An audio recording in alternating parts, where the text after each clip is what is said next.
Eh bien bonsoir à tous les amis, supporters, supportrices parisiens, supporters, supportrices d'autres clubs, amoureux du football, bienvenue à vous.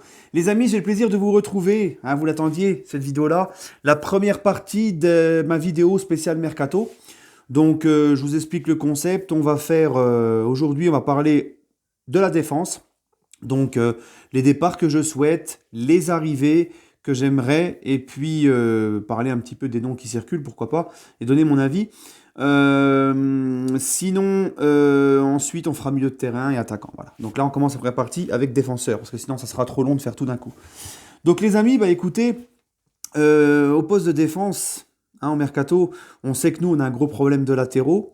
On sait que le problème majoritaire en défense, donc c'est les latéraux et aussi le fait qu'on n'a pas un troisième défenseur central vraiment de très haute qualité. Marquinhos et Kimpembe sont un petit peu seuls. Dès qu'il en manque un, c'est compliqué. Donc voilà. Donc on va commencer par le poste de latéral droit. D'accord. Écoutez, le poste de latéral droit, c'est simple, les amis. Moi, Florenzi, je ne lève pas l'option d'achat. J'étais très content au début, mais on se rend compte que physiquement, il est à la ramasse complète. C'est vrai qu'il a du mal à revenir physiquement depuis sa grosse blessure qu'il avait eue à la Roma. C'est plus le Florenzi d'il y a 3 4 ans. J'aime beaucoup son investissement, sa grinta, son professionnalisme, pardon. Mais comme je vous l'ai dit, hein, avoir la grinta, mouiller le maillot et avoir un bon état d'esprit, ça ne suffit pas. Il faut aussi le niveau. Hein.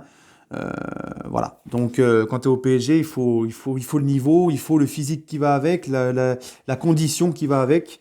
Malheureusement, Florenzi, voilà. Malgré toutes les qualités qu'il a, c'est pas possible de le garder. Comme je l'ai dit, le PSG n'est pas un centre social.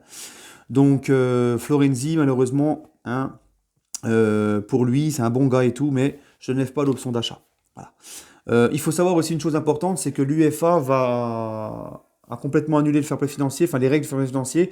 Ça ne sera plus la règle de, ça vient de tomber récemment, ça ne sera plus la règle de, il faut dépenser moins que ce que l'on gagne. Là, ils vont faire par rapport à la masse salariale en fait, voilà.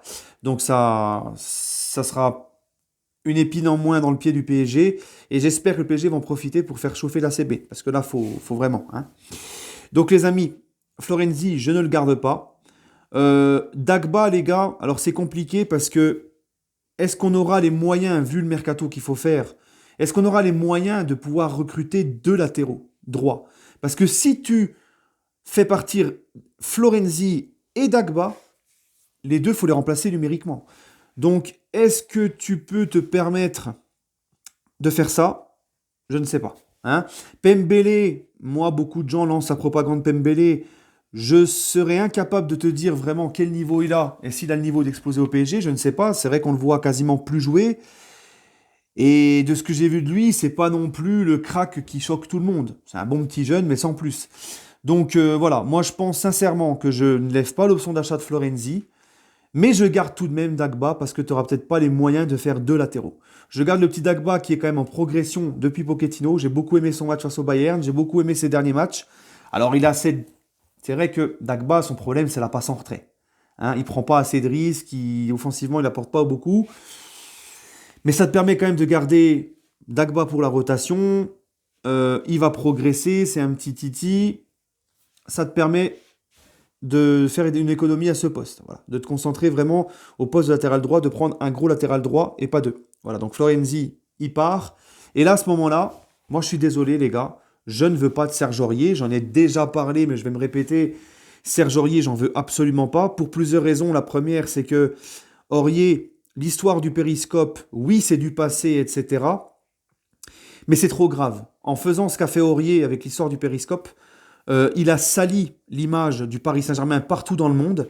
En insultant son coach, il a insulté l'institution, puisque le coach fait partie de l'institution.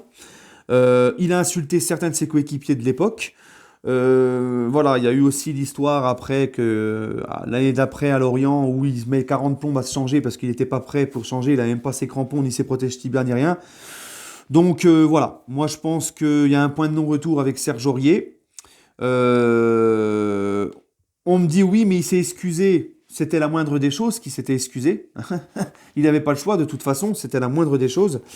Et puis, le problème, c'est pareil. Aurier, on me dit, il aime le PSG, c'est un amoureux du PSG, il va mouiller le maillot. Mais encore une fois, ça ne suffit pas. Voilà.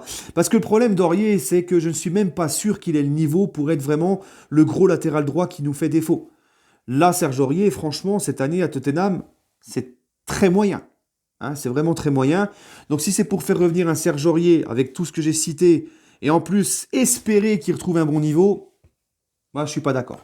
J'estime qu'en plus, hein, il a un salaire qui pourrait coûter 7 millions d'euros par an au club, c'est énorme pour un Serge Aurier. Donc moi je n'en veux pas.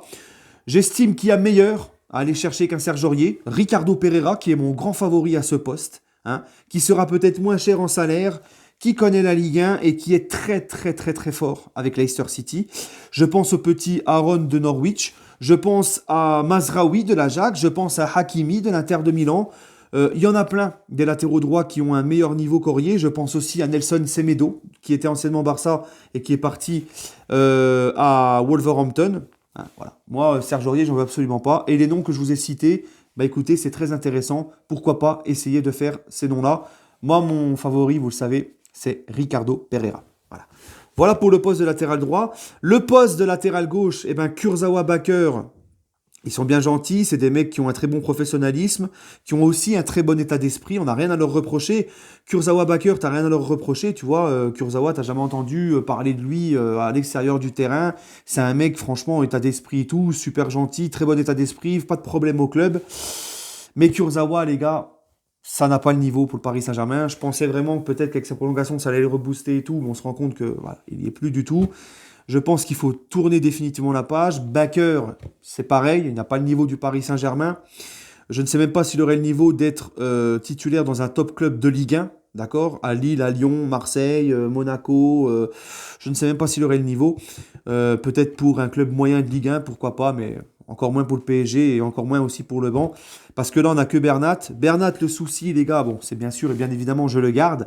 Mais Bernat va-t-il se remettre bien de sa grosse blessure? Va-t-il retrouver le niveau qu'il avait? Hein, ce Bernat qui était souvent décisif en Ligue des Champions, qui avait un très bon, qui était pour nous notre meilleur latéral. On n'a pas eu d'année parce que grosse blessure. Est-ce qu'il va savoir revenir? Je ne sais pas. Donc moi les gars, Kurzawa, je le vends. Baker, je le vends. Et je vais chercher, hein, pourquoi pas, le petit Nuno Mendes du Sporting Portugal, la petite pépite là. Ou pourquoi pas aller chercher, moi j'ai un coup de cœur pour un mec dont beaucoup de gens ne parlent pas. C'est Tagliafico de l'Ajax, que j'ai toujours trouvé très bon à chaque fois que je l'ai vu jouer. Pourquoi pas? Je pense pas qu'il coûte énormément cher. En concurrence avec Bernat, pour moi, ça serait bien. Voilà. Le poste de défenseur central, Marquinhos Kimpembe, bien sûr, tu touches pas, il reste. Diallo, je le garde aussi pour la rotation, parce que Diallo, en plus, il est polyvalent. Mais par contre, Kerrer, on le sait tous, même si Kerrer, les gars, c'est pareil que Kurzawa et tout. Kerrer, au niveau de son état d'esprit, de son professionnalisme et tout, c'est un bon gars, c'est un gars qui fait pas d'histoire. D'ailleurs, je tiens à soutenir Kurzawa, qui est un petit peu comme Kerrer, il n'y a pas si longtemps que ça, a subi hein, des insultes sur les réseaux, notamment hier, là, il a retweeté un débile qui l'insultait de fils de. Voilà. Hein, on lui reprochait à Kurzawa d'être déjà parti en vacances dans le sud, alors que Kurzawa avait apparemment un décès dans sa famille et il s'est fait traiter de fils de pute par un pseudo-supporter. Hein, ces cancers que sont ces mecs-là. Donc ça me rappelle aussi un petit peu Kerrer quand il avait reçu des menaces, tout ça. Franchement déplorable. Hein, vous me dégoûtez les mecs qui font ça. Surtout que ces dégâts, ben voilà, hein, comme j'ai dit, ils font pas d'histoire. On le sait qu'ils n'ont pas le niveau, qu'il faut qu'ils partent. Mais au moins respectez-les. D'accord? Voilà. Donc Kerrer, on va le vendre. Peut-être qu'il a encore une bonne petite cote en Allemagne. Donc Kerrer, je le vends. Et ben, je ne vais pas revenir sur Ramos. J'ai fait une vidéo il n'y a pas longtemps, vous allez la voir. Hein, je vais vous mettre le lien juste en dessous dans la description qui seront avec les liens de mes réseaux sociaux si vous voulez me suivre sur mes réseaux sociaux pour connaître mon avis sur Ramos. Je ne vais pas me répéter, ça va être trop long. Donc Ramos libre, je prends. Si ça ne se fait pas, tu peux aller chercher le petit Koundé de Séville par exemple. Hein, moi j'aime beaucoup ce profil-là. Pourquoi pas le petit Diego Carlos, son collègue aussi à Séville. Il y a des profils comme ça, j'aime beaucoup. Hein, pourquoi pas les gars, aller chercher des profils comme ça. Même Boateng à Munich pour la rotation. Avec Marquinhos Kimpembe, apparemment il serait sur le départ. Je fonce. Alaba, qui bon, se dirige plus vers le Barça, c'est pareil, je fonce. Le problème, c'est qu'Alaba, lui, il demande beaucoup à la prime de signature. Donc dans ces conditions-là, non. Voilà les amis. Mais il y a des solutions à faire.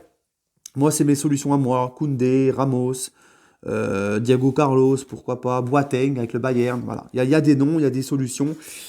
À Leonardo de faire les choses bien. Voilà. Bref les amis, bah écoutez, Je vous souhaite à tous une agréable soirée. Et puis donnez-moi, n'hésitez pas, hein, donnez-moi vos noms, hein, les mecs que vous voudriez garder, partir, si vous êtes d'accord avec moi ou pas, des autres noms qui vous viennent en tête, que vous aimeriez bien voir au PSG. Voilà les gars. Mais c'est vrai que la défense est un chantier vraiment à prendre au sérieux cet été. Voilà, tout comme le milieu de terrain, et on y reviendra dans une prochaine vidéo. Prenez soin de vous les amis, et allez Paris.